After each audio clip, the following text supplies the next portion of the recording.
नमस्ते, मैं रवि अपने चैनल में आपका स्वागत करता हूँ। रात 1:30 बजे की बात है और एक कॉल आता है। एक लड़की का कॉल आता है एक लड़के को, और लड़की कहती है मुझे नींद नहीं आ रहा है। फिर लड़का बोलता है कि ठीक है, बातें करो, और उन दोनों के बीच में बात शुरू हो जाती है। बातें होते होते कुछ ऐसी बातें होने लगती हैं जिसमें कि लड़की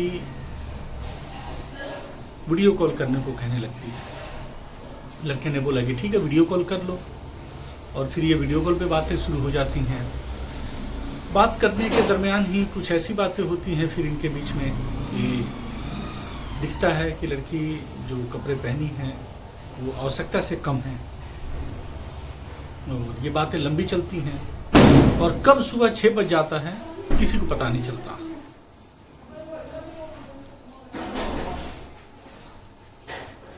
सुबह सुबह लड़का फिर अपनी ड्यूटी जाने के लिए तैयार हो जाता है, और ये सिर्फ एक दिन की बात नहीं है, ये पिछले 1.5 से 2 साल के बीच की ये बात है, और ये कंटिन्यू ऐसी ही चीज़ें चल रही हैं।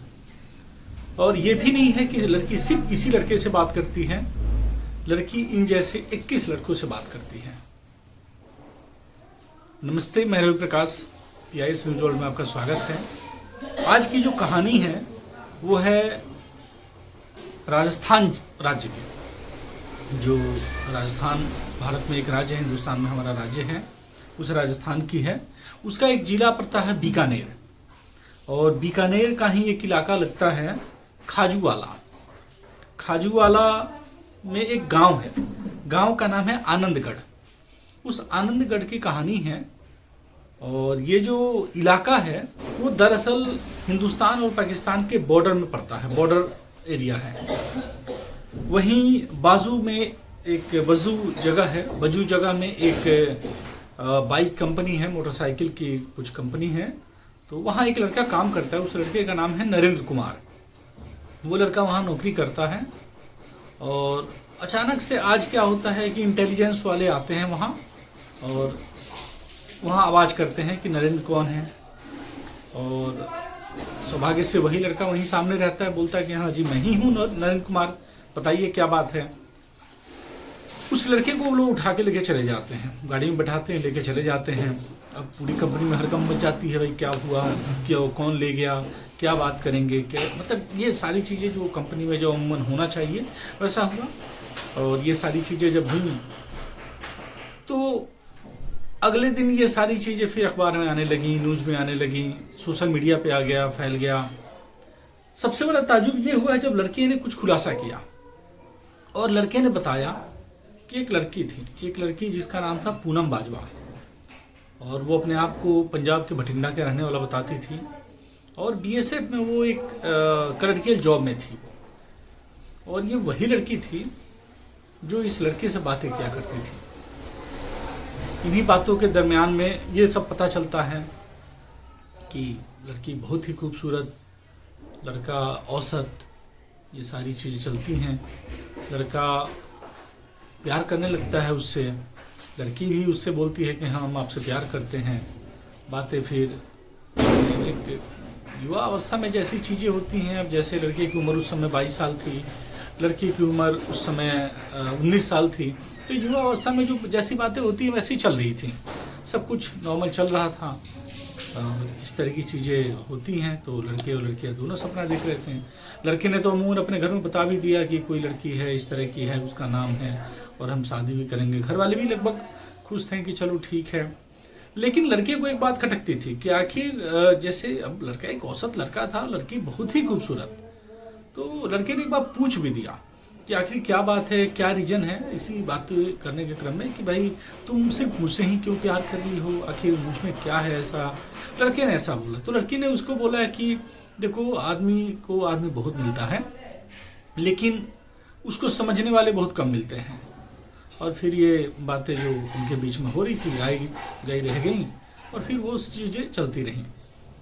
इसी दरमियान क्या होता है, इंटेलिजेंस वाले को ये खबर मिलती है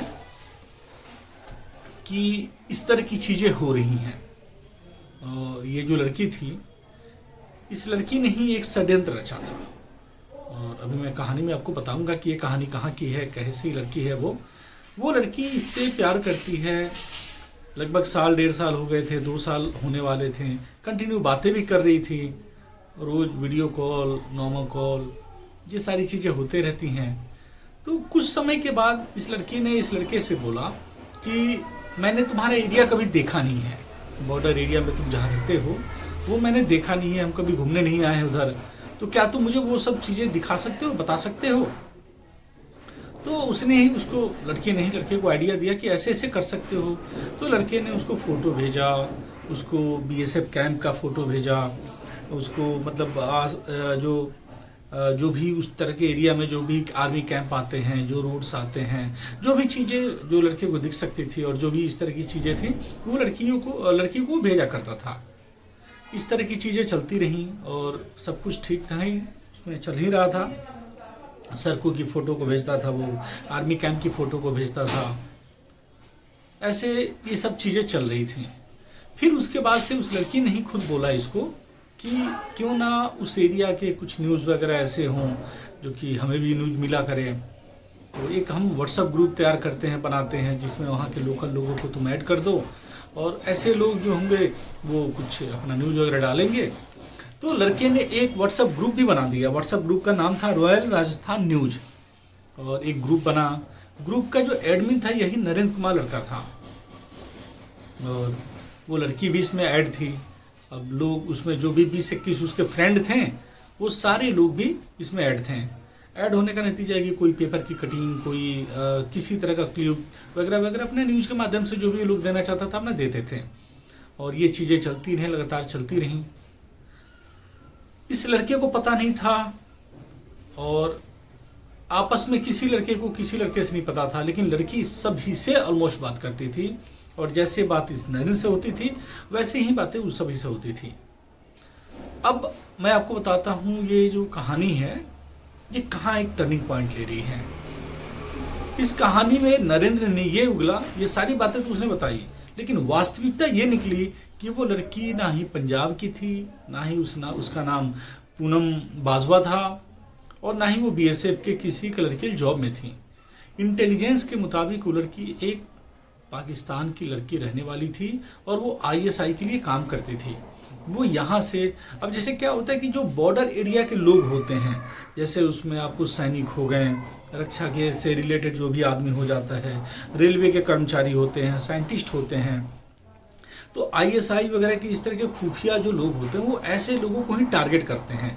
और आजकल सोशल मीडिया का माध्यम है, फेसबुक है, इंस्टाग्राम है, बहुत सारे माध्यम होते हैं जिनसे आदमी कनेक्ट करता है, और बहुत सारे मतलबों से दोस्ती यारी फैलाई जाती है, बनाई जाती है। तो उसी चक्कर में कभी इनको नरेंद्र कुमार को भी इस तरह का कोई फेसबुक मैसेज आया होगा, रिक्वेस्ट आया होगा, और ऐसे ऐसे कहानी ये सब आगे बढ़ी। तो वो लड़की अब निकल गई पाकिस्तान की, और वो लड़की आईएसआई के लिए काम करती थी। ये कहानी पिछले मतलब 30 अक्टूबर की बात है। लड़के को तो अरेस्ट कर लिया गया है, नरेंद्र कुमार को, क्योंकि किसी भी तरीके से अगर हम देश की किसी भी चीज़ को, किसी भी सूचना को किसी दुश्मन देश के साथ या दुश्मन किसी भी पार्टी को हम फॉरवर्ड करते हैं, बताते हैं, देते हैं, किसी भी रूप में देते हैं, तो एक तरह से देशद्रोह का कानून लगता है। तो अब देखते हैं क्या होता है इनके साथ, कौन सा कानून लगता है, कितना नुकसान उन्होंने देश का किया है। यही कहानी है। आगे जैसी भी कोई बात आती है हम आपको ज़रूर बताएंगे। और आपसे एक निवेदन है कि अगर आपको हमारा चैनल अच्छा लग रहा है, इस पर बताई जा रही हैं जो कहानियां हैं वो आपको कहीं ना कहीं सतर्क करने में कारगर हो रही हैं, तो आप हमारे चैनल को सपोर्ट करें, हमें लाइक करें, सब्सक्राइब करें, कमेंट करें। धन्यवाद।